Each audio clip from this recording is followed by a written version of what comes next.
So I want to welcome everyone to week 12 of xEssentials. Tonight's topic is creating drama and theatrical displays by David Peace. For those that aren't aware, David Peace was a participant in last year's Great Christmas Light Fight. His wife is the creator of the Peace Stakes, and which has been pretty well received across all of us hobbyists. So, Dave, you've got the floor. All right. Thanks, Ed. So we're going to be talking about theatrical displays. So that's kind of what our show is. So I thought it was appropriate to talk about it. A lot of people were interested in some of the different concepts that we used and how that could be carried over into their displays. So we're going to talk about a lot of different topics today. So quick about me. Been doing automated light shows since 2014. Started out with a AC show with my actual own circuit boards that I made with Vixen, and basically migrated up to Falcon and xLights. I'm a child actor. I was on the commercial for NordiTrack, so you might remember me from 1995. Little known fact, I'm actually a cancer survivor. This is a fun fact because they didn't include this on the Great Christmas Light Fight for the drama effect, which I was thankful for. When I was 16, I had cancer. That's actually how I got into Christmas lights. That's a topic for a different time. I'm heavy into the online DIY communities that we all know and love. And I founded the Southern California Lighting Enthusiasts Group. And we were featured on ABC's Great Christmas Light Fight this past December. So before we start, wanted to do a quick definition of terms. The term featured means you lost, and champion means you won. So when everyone says they're featured on the Great Christmas Light Fight, like we were, that means you didn't win. So a lot of what we're going to be talking about today is not a lot of practical application. So we're going to be talking about opinions and ideas, mostly from myself, personal preference and personal process. That is to say, this isn't one way of doing things or the right way of doing things or this way is better than other ways. It's just a different way of thinking about things, and it's my personal process. So everything that we're going to be going over today is really a lot of theory. So just keep that in mind. It's not going to be, hey, go here, do this. It's going to be, hey, think about this. You might want to consider that. And my hope is through this talk, you guys are inspired and you take pieces that you want. It's not necessarily all of it, but you take what is relevant and interesting to you and apply it to your own show. So we all know these different types of Christmas displays. You have static displays, like the Bachelor's Blue Christmas. I absolutely loved this, as most of us did. Static light display, all blue. It was wonderful. Then you have the sequenced musical displays. Of course, Matt Johnson, famous dubstep house. It's amazing. And then you have theatrical, which is basically more thematic and has more going on in terms of interaction and movement, like Mike Zimkowski's display, Lights on Display, here in California. So static displays, typically more walk-through or drive-by. And if there's any animation, it's pre-canned blinking, and it has more of a nostalgic feeling and typically is more incandescent. Musical light shows, typically watched from the car via an FM transmitter, or sometimes there's outdoors with speakers. These types of shows really want to make you dance usually, and there's a wide range of musical content, like Baby Shark, for instance. And then there's sequence theatrical, which is usually walk-up rather than from the car, because guests want to watch this from start to finish. There's some kind of thematic element that ties the content together. And our show, the Peace Family Light Show, is one such type of theatrical light show. And as you guys probably are aware, there's not going to be a clear distinction between types of shows. The lines between the types of shows is very gray, which means that you can take theatrical elements and put it in a musical or static light show, vice versa, and you can mix these all together. There is no right way or absolute way to differentiate between types of shows, just different. So yes, we're talking about sequenced theatrical displays because I love them. And I think that they are going to fuel a next generation or next insurgence of more interactive, more involved thematic displays.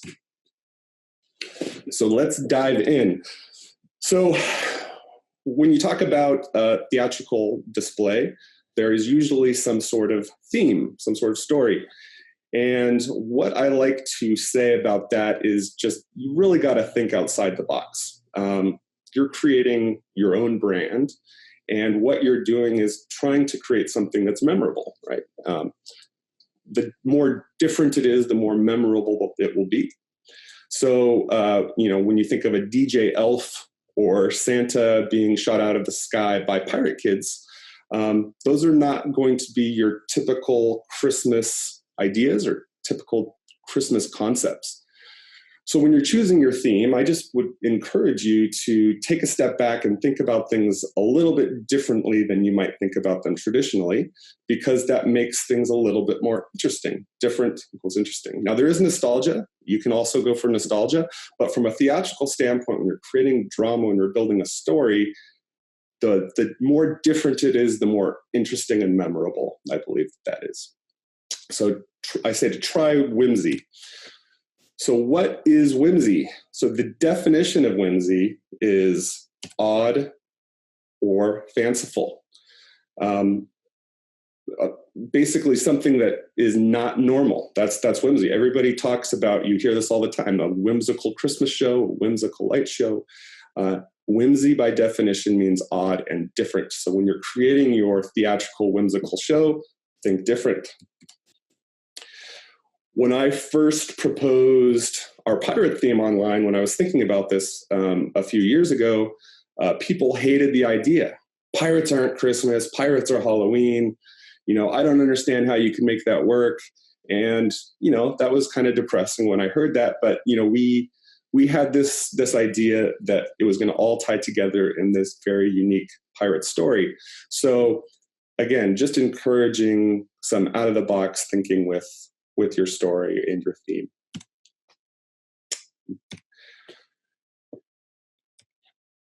So again, and I said earlier, having a theatrical light show doesn't require you to have a script or an outline. But if you are going to have a story, you do need to write some sort of a script. And you really want to make sure and keep the dialogue short and sweet. This is something that I learned after several iterations, because what I would notice is people get bored quick, especially with dialogue. And they can't really track what's going on if it takes a long time to process the dialogue. So you really want to keep the dialogue short and sweet. 3 to 4 sentences max per section is more than enough for people to process and keep the story moving. And again, the dialogue should progress the story. So really, when you're thinking about the dialogue, you want to shorten it some more, because you want to get the point across fast, and you want it to be easily consumable and understandable. So I'm going to play a clip here from our light show, just so you can see an example of an interlude of dialogue. This is so embarrassing. Santa! Thank you for saving me. You're welcome, but I don't think we're safe yet. Another ship is approaching. Oh no. So I think that was maybe 5 sentences there, so I think I went over. But the point was a couple things. One was that actually first, when I started out, that section of content was much, much longer. So I had to keep shortening it, getting to the point of hey, we've saved Santa, and now we need to go to the part where, hey, there's a storm or another ship coming down. So we kept trimming that down. And, also what you also notice is the dialogue is very, they're taking their time while they're talking.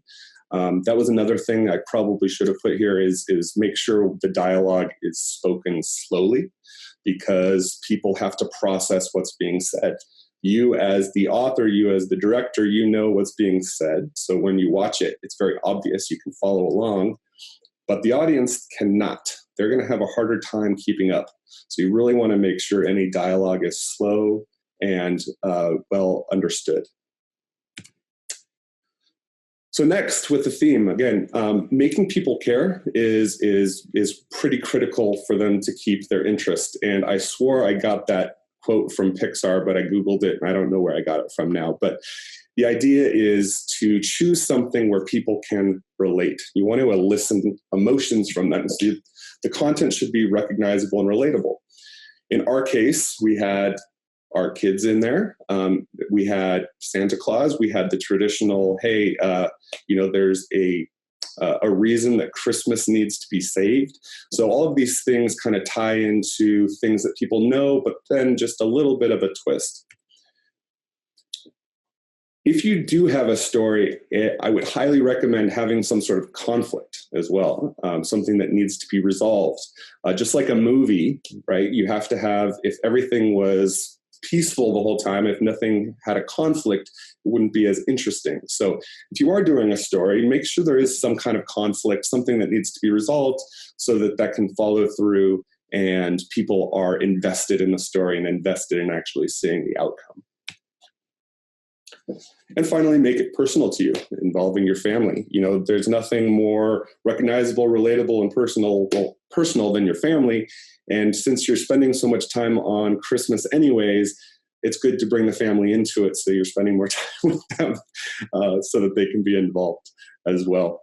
So I'm going to show a little clip here from Mike Zinkowski's display, which I absolutely love because of the way that he transitions and elicits that emotion and making people care about the content and just transitioning into the next bit of content. So there's a couple things going on in this clip here. Hi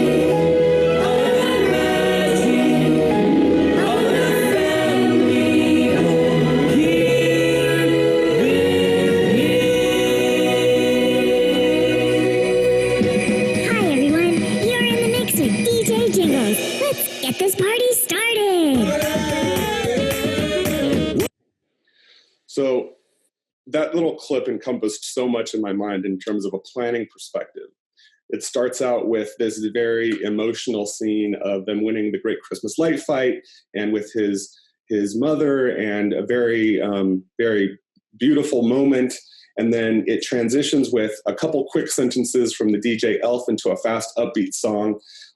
There's just so much going on there. And then, of course, the animatronics and the pop-up elf is just I really, really love that. So that, again, is really the, making people care in that clip. He did a really good job.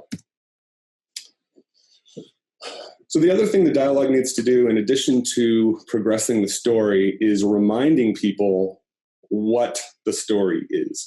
And this is something that I had trouble with as well. So again, I about a week before we were going to be on the Great Christmas Light Fight, I had a bunch of friends over to watch the show. And A, they didn't know there was a pirate ship on my roof.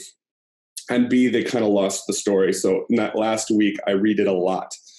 For instance, I didn't have the crow's nest at the top. And that little crow's nest apparently was the little piece that made it obvious that, oh, these people were actually on a pirate ship. There's bits and pieces to the story that were not clear, so I had to shorten and really remind the viewers what was happening in the storyline. When Santa gets shot out of the sky, I thought that was fairly obvious. It wasn't, apparently, because everybody didn't know that that's what happened. So I actually had to have Seth say, the cannon hit Santa.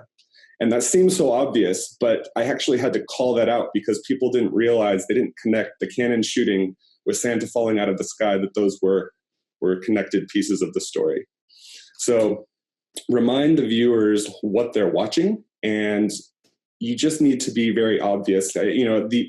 I keep going back to the audience is just along for the ride for a few minutes during your display. So you have to be so obvious and so explicit about what you're trying to convey to them. Audio. So audio is important. We know this. We all a lot of us sequence light shows to audio, right? our musical light shows. But there's more to it than just bringing in a song. It's also voice acting, right? And I'm sorry, but nobody wants to hear your voice. Maybe kids are an exception, but no one wants to hear your voice. I highly recommend hiring a voiceover artist. It is an art and a science. I personally hate my voice. Who doesn't hate hearing their own voice? But it's going to add that little extra layer of professionalism. And trust me, it's not that expensive. It's totally worth the extra few bucks to get a very professional sounding voiceover artist to read lines from your script. There's lots of great voiceover artists at Fiverr.com. You can get a lot of stuff for $5, $10, $20. I use Justin Poe, Christmas voice guy, and he's phenomenal. And yeah, again, kids are the exception. I still think kids' voices are cute, but I'm biased. So,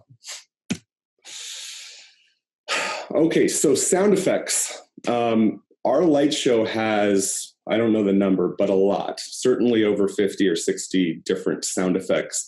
And they're not going to be readily obvious because I use them as ambiance and just certain areas to accentuate a scene, make things more obvious, and to really make sure that the immersion is there.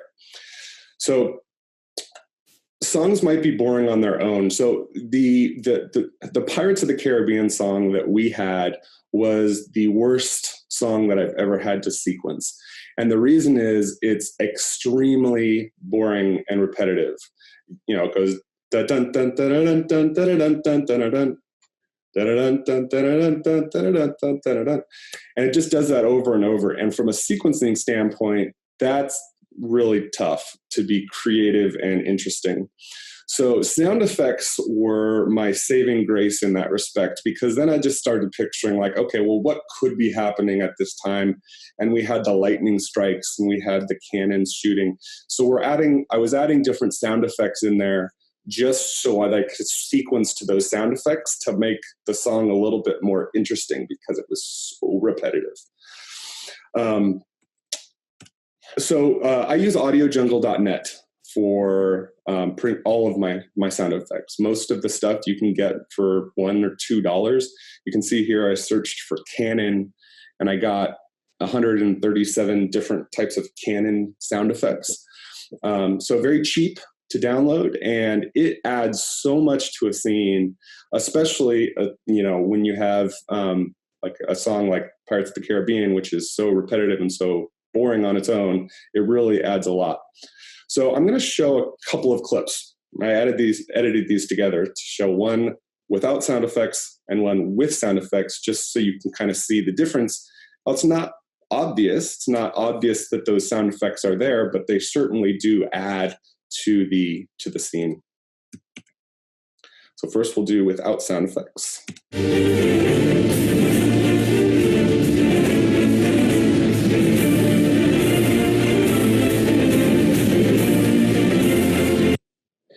Now, what you'll notice with that one is when the cannons were shooting and when the cannonballs are flying down, those are all on the beats. So it looked fine. But with the sound effects, I think it really adds another layer of immersion in what's actually happening.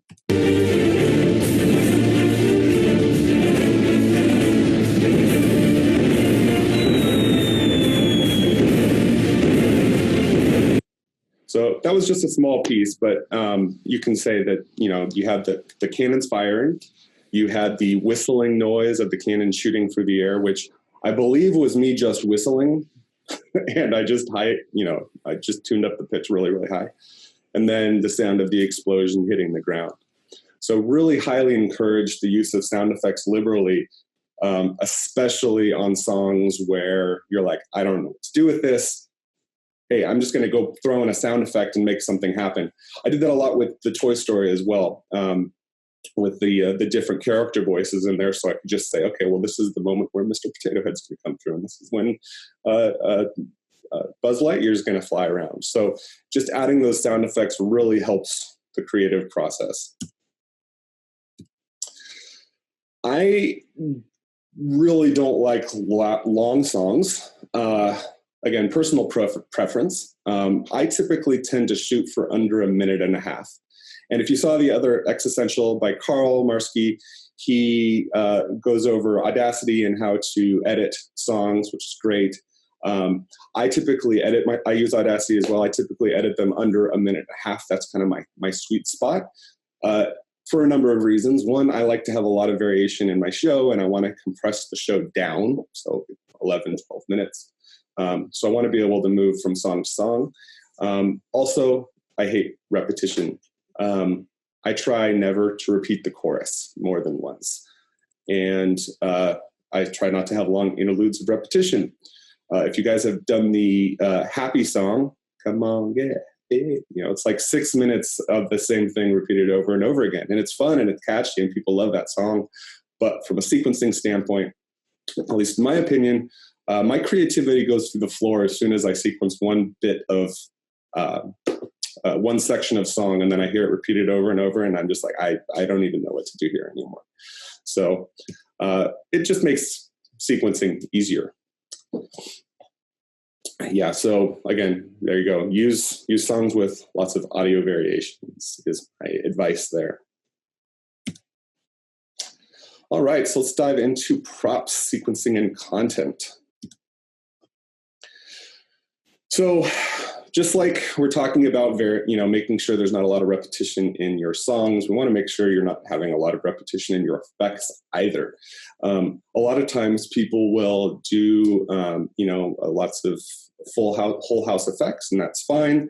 But I would just encourage you to not use the same ones over and over. So just don't repeat effects. Do different ones, because there is sequence fatigue, which is basically, I've seen this before and it's cool the second time, and then it's okay, now it's getting a little bit repetitive. So try not to repeat effects, even if it's the same loop of song. Try to vary it up so people are seeing something new throughout the entire sequence.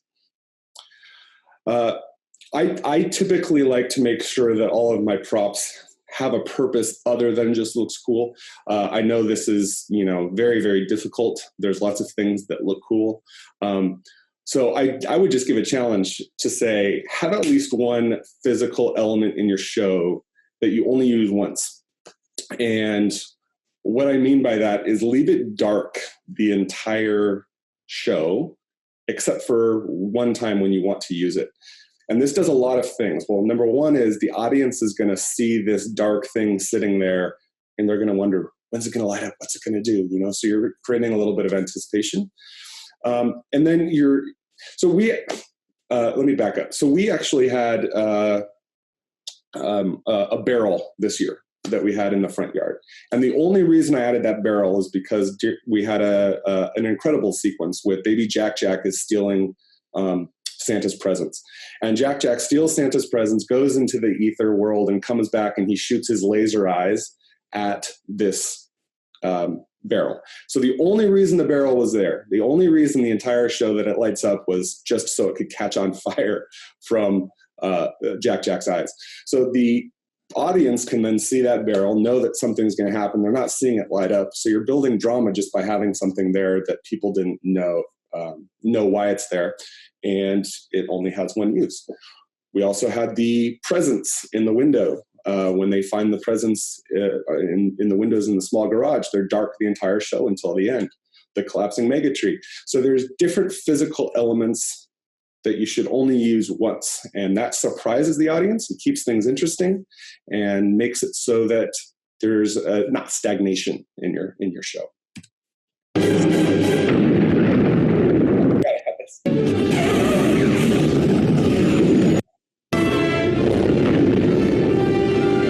This was just some proof that, hey, people don't like repetition. So I'm going to make a comparison here. So I say be Disney World of Color. Don't be the Bellagio. Now, the Bellagio, I'm sure we can all agree, is an incredible water and light show. It's amazing. I personally wouldn't sit there all day and watch all the different songs that the Bellagio had to do, because at the end of the day, you're shooting water up in the air with lights, and it's cool, and it's dancing to music, and it's amazing. Don't get me wrong, it's amazing. But I wouldn't sit there front to back and watch all of their content. I would say that's cool, and I would move to the next thing. Disney's World of Color, I would not leave in the middle of Disney's World of Color, because that is a theatrical light show. It doesn't have a story. And this is actually the perfect example of a theatrical light show that doesn't have a story. It has a lot of thematic content and a lot of variation throughout it, but it is theatrical in that this is something that you're going to want to watch front to back. It has progression of theme throughout and has a bunch of elements that help support those themes. So what does it have? Well, we have bouncing water, colorful water. We have fire, lasers, mist projection, the glow with the show ears, synchronized background. And they're not just throwing this all out at once. There's progression, right? And that keeps things visually interesting. It keeps the audience wanting to watch front to back. And if you came in the middle or you left halfway through, you would feel like you missed something. You would want to watch it again. And I think that's kind of the difference between a theatrical show, which is much like a theater show or a TV show, in that you want to watch it from beginning to end because of the progression. There is not repetition here. This is a progressive story, or this is a progressive theme. This is a big sequencing tip, is just really concentrate on the off more. I sometimes feel it's more important than the on, because that builds trauma.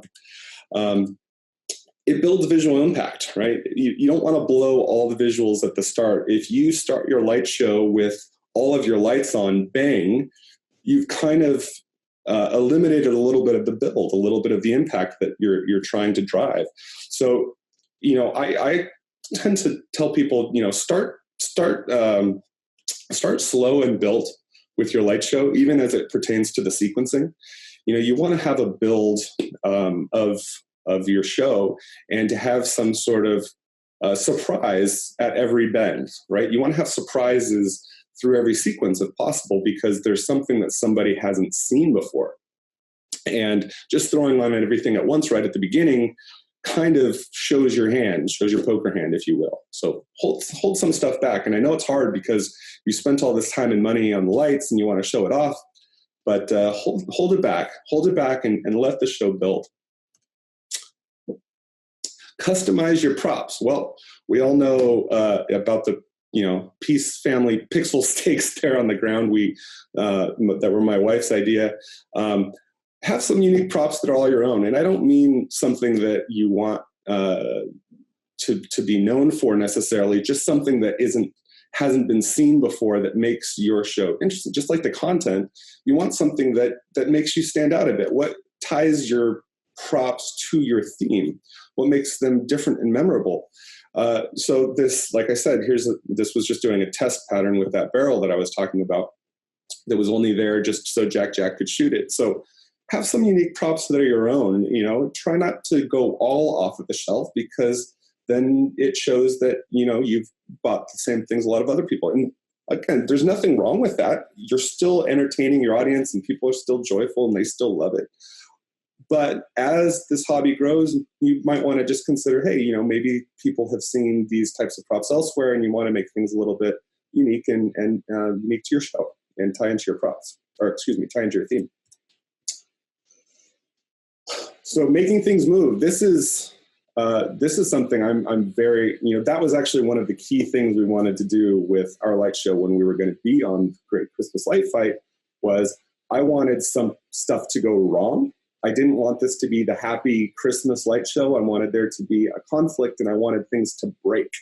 So at the very early onset, I knew that I wanted to have the mega tree fall down. And the original idea was it was going to fall backwards, but that actually had some safety issues that we didn't end up doing it. So that's where the collapsing mega tree came in, because it kept the same footprint in the yard. And then Mike Zinkowski, of course, famous for his animatronics and his snowmen and dancing elves. Physical movement makes the light show get to a different level. You know, lights can only take you so far. And again, I'm not saying a light show on its own is bad. It's just physical movement brings things to a different level, makes them feel like something real is happening. And I always love just to surprise the audience with movement, right, when they might not expect it. The opening night where we had a bunch of people over to see the mega tree collapsing, that was an exciting moment because nobody knew that was going to happen. That was a surprise. Have something out there standing still the entire light show, then have it move. Like, what's more surprising than that? That would be awesome. So going back to having to really go slow with the audience is really, you want to make sure and guide the audience attention where you want them to look. Because you, as the director of your light show, know exactly what's happening next, what's coming up. And to you, a particular part of the sequence might be very painfully slow. It's like, 15 seconds, 10 seconds. But to the audience, they're coming in this fresh. They don't know where to look. So you really need to be slow and deliberate about guiding the audience on where to look in your light show, especially if you have props that you want to focus on at a certain time. Mike Zinkowski does a really good job with this. He has spotlights, and he'll turn off all the lights and use the spotlight to guide audience attention. I'm going to show a clip here that was from the Toy Story song on ours, just so you can see an example of how I like to guide audience attention.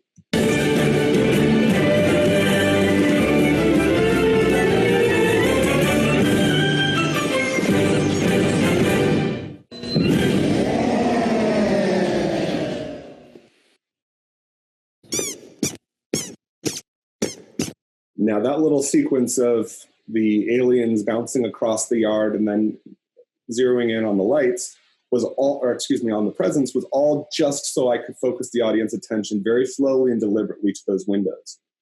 If I had the lights going and then all of a sudden I flashed on the windows, I guarantee you there would be a large percentage of people that wouldn't even notice those lights turned on. And I've had that happen at various times throughout my light show, is where people didn't realize something was happening because I didn't guide their attention slowly enough or deliberately enough. So when you want someone to look somewhere, use the lights to your advantage to bring their focus to a location where you want them to look, and be very slow. That sequence right there where I'm putting the bouncing aliens across the yard, that was like 10 seconds of just very slowly moving across the yard, so that I'm really making sure that everybody is focused and ending their vision on these presents that are in the window, because I wanted that to be a big wow moment, because those presents weren't lit up the entire light show. They were dark, so they didn't even know they were there until that moment. So I really wanted to make sure everybody's vision was right there where I wanted it. Great connections between props. This is fun. As all of our displays are growing and we're getting pixel grids and P10 panels and projectors and all sorts of different things, you have a lot of props that are close to each other. And I really love the concept of making the props interact with each other. And that really, again, creates the illusion that these things are a lot more intertwined and connected than they actually are. Here's a clip with the pixel grids on our house kind of interacting with the pixel stakes on the ground.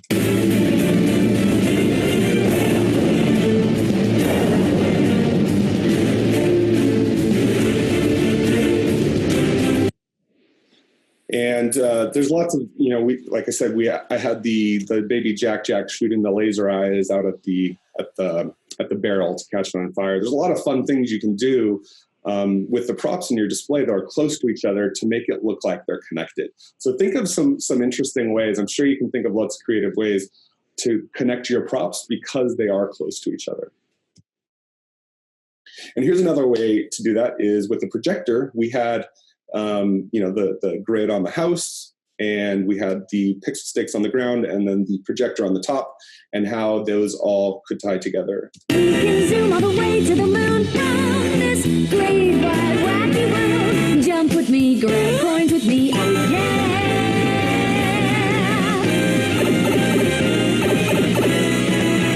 It's time to jump up in the air. Jump up, don't be... Now, if you hadn't seen that song before, that was just a Mario song I did last year for fun. Obviously had nothing to do with pirates. And that was actually another thing I wanted to say is you can still have fun with your light show and do things that are out of theme, because what I did was in between our shows, I would just play fun songs like the xLights Around the World song or Baby Shark, and then the Mario one. I did that in between shows just so I could have some fun with some other content. And then there was the main show with the song, or excuse me, with the story. So some final recommendations here. Use stage lights and effects. Missed a couple labels there. DMX is a very, very simple way to add some very professional looking effects to your show. And these are easily available on eBay, on Amazon, and they're relatively affordable. And if you have like a Falcon, they have DMX output, and you can control all of these kind of off the shelf with very little effort. Moving heads, we have 4 or 5 moving heads in our show. They're little ones that we bought on eBay for like, I want to say $50-$60. They're not weatherproof. They don't have enclosures. We just pull them in at the end of the night and put them back out the next day. But the point is very affordable effects that create a lot of visual impact, and they really help with the drama. And we actually use the moving heads as dual purpose. They obviously create the stage show and the moving lights around, but they also were used as spotlights. So full white, I would focus them all in one area, and then those would again guide that audience attention where you want them to look. Smoke machines, obviously we use that for the collapsing megatree. I try, think about different ways you can use these effects to help tell your story. Smoke machines look like, smoke or things that broke or things that explode. There's definitely lots of ways that you can use that to your advantage. CO2 jet, this is fun. That's what we're using, CO2 jets. A quick note on CO2, because a couple people are asking about how that all kind of worked. We have a few 2 tanks that we bought, 2 40-pound tanks, and they're pretty large. The effect of the CO2 is amazing. On a good night, it will go across the street, and I'm not exaggerating. It's amazing. But, big but, it requires high humidity. And so on the nights that are dry, it could be very, very cold, but dry. If it's dry, that CO2 is not visible very much at all. And unfortunately, on the night that Tanya came out to film our show, it was not super humid. So it was, not super great in terms of the Canon shooting, but it was okay. It was fine. Just a note on the CO2 if you were considering that.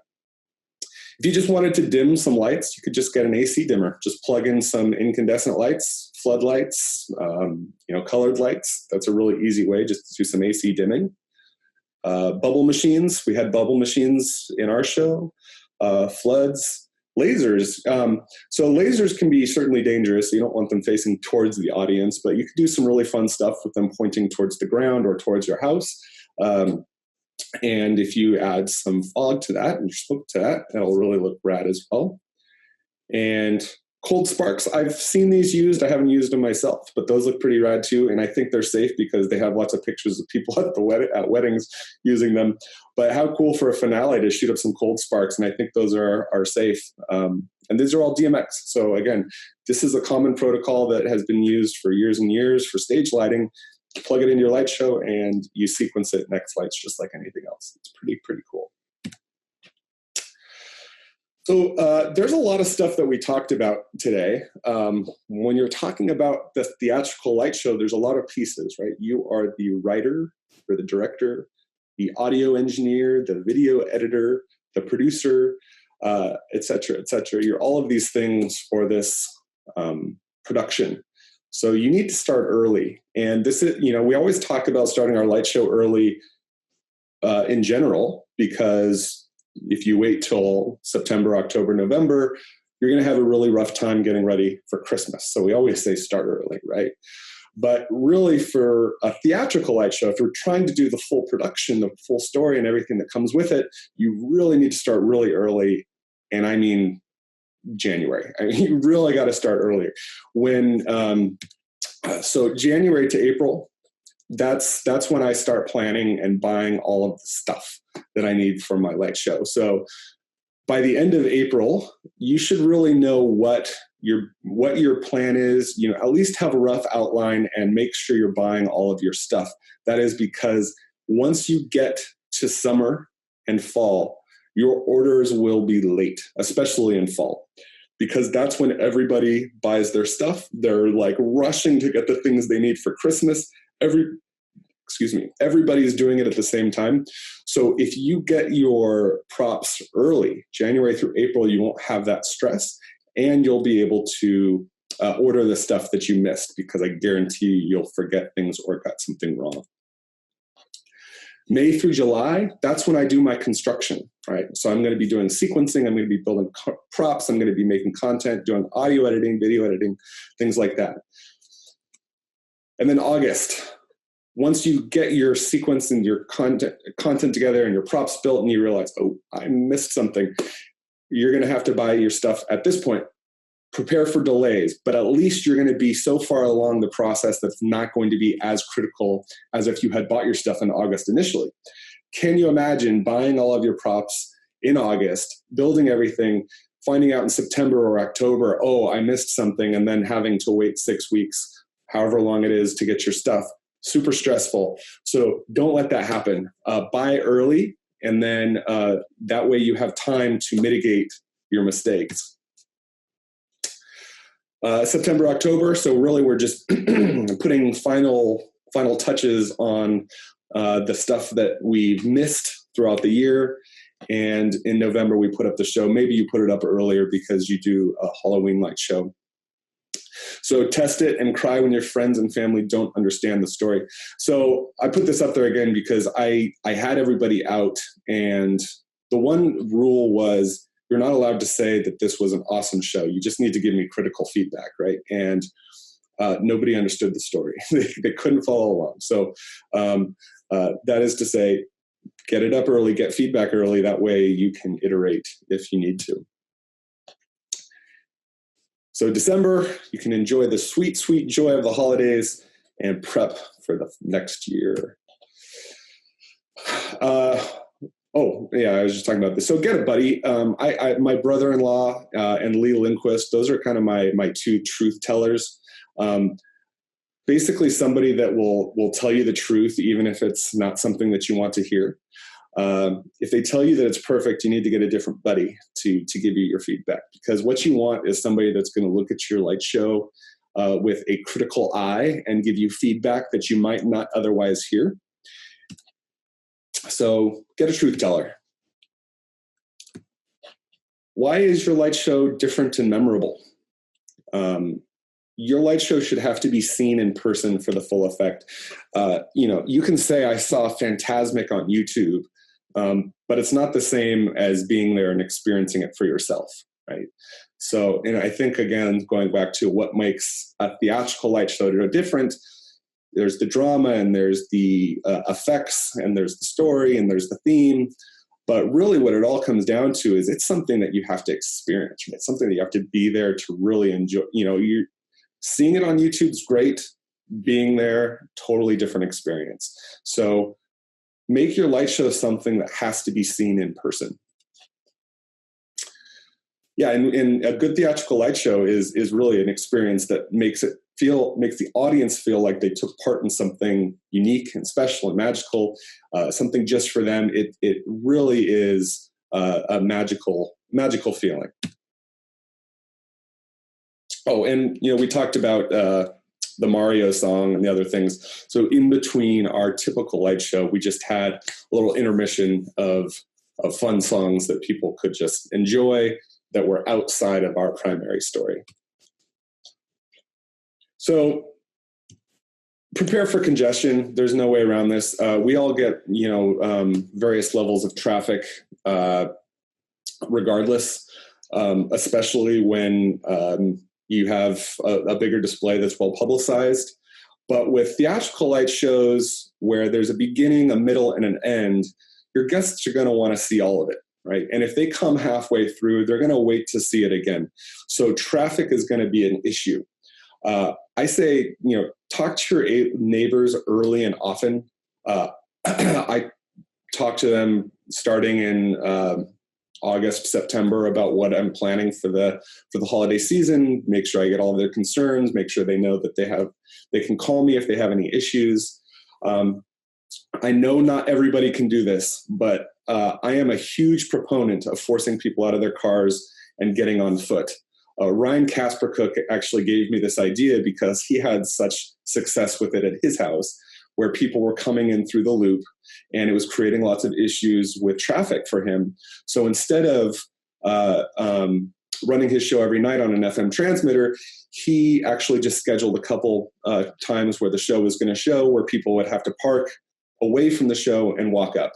I tried that and it's been amazing. So we actually don't run our show Monday through Friday anymore. We just run it on the weekends. We force people out of their cars on foot, and people are friendlier when they're on foot. When they're in their cars, sometimes people can be a little bit mean. And the donations, charitable donations, actually go way up in that case because people are feeling more festive, more in the mood, more charitable. We raised a lot of money just by doing that and getting people out of their cars and on foot. And so going back to the collapsing megatree, I'm just keep your audience on their toes. Don't be predictable. Save some surprise for the end. I say make sure the surprise actually works. So real funny anecdote here. I want to say 4 years ago, I had this big effect at the end where I set up potato cannons, these air cannons. And I pumped them up and I was testing them over and over because I wanted to shoot out confetti at the end of my show.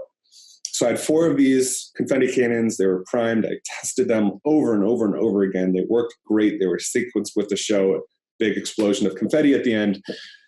Have about 100 people out in front of my house. And at the end, it does not go off. So, and the reason being is they were 24 volt solenoid valves, and I had tested them too much because I was just actually using batteries, which was silly and stupid. But the batteries were dead. So, and this is, no, if something doesn't work, no one's going to know except for you. It's like, when a pixel's out, maybe one of the kids will probably point it out, but the parent, nobody notices except for you. So if something doesn't work, nobody notices, only you notice. So quick recap. Definitely start early. Choose a fun, memorable, and whimsical theme. Write a script. Keep the dialogue short. Hire a voice actor. Use sound effects liberally. I cannot emphasize that one enough. Sound effects, huge addition to any show. Also, I didn't go too much into it, but even just ambient sound effects, like when we're on the pirate ship and you hear waves and water lapping on the side of a boat and seagulls and wind. There was like 4 or 5 different sound effects I used there just for background ambient noise. Shorten your songs. Long repetitive songs can get a little bit atrophying. So definitely a big proponent of under 1:30, but again, that's just a personal preference. Lots of variation. Don't forget about the off, and the dark side the dark side of sequencing so that you can actually build that drama over the sequences. Avoid repetition. Can't stress that one enough either. You just got to make sure that avoid repetition, that you're not doing it over and over again. Make things move. Yeah. So again, I'm a big proponent of things moving because I think that creates a different layer of interactions, different level of interest in your show. guide the audience attention, transition slowly, and make sure you're transitioning even slower than you think you need to, way slower. It's painful for you as the director, I know, but man, the audience attention, it's going to take a while for them to switch gears. So you need to really guide that attention slowly. And surprise your audience. So what is your big finish? What is going to make people go, wow, and then, go tell all their friends? Have something that's going to really surprise them that they're not going to expect. And of course, have fun. We're all doing this for the fun of the hobby, for the joy of it, for the joy of the people that for the joy that we bring the kids, friends, family, each other. Have fun. All right. That's all I got.